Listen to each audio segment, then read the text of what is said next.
Umarangkada ulit ang Aralets Kapatid Campaign ng TV5 kasabay ng pagbabalik eskwela.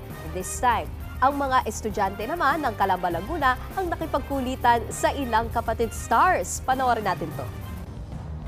Kasabay ng balik eskwela, nagbabalik din ang Aralets Kapatid Back to School Campaign. Yan ay para sa mga estudyante ng Parian Elementary School sa Calamba, Laguna.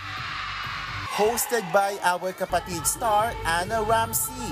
Nakipagkulitan ng TV5 sa mga estudyante for fun and games na hatid ng ating mga sponsor.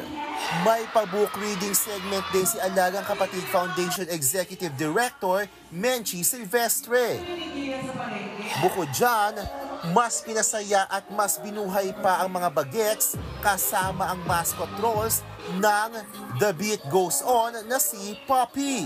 Ang Aralets Kapatid ay layong maghatid ng saya at suporta sa mga mag-aaral ngayong academic season. Abangan ng susunod na larga sa Naga City. Aralets Kapatid! Nagbabalita mula sa frontline. Von Belinario, News 5. Mga kapatid, Nikki de Guzman po. Para sa mga impormasyong dapat ninyong malaman, mag-follow at mag-subscribe na sa social media pages ng News 5.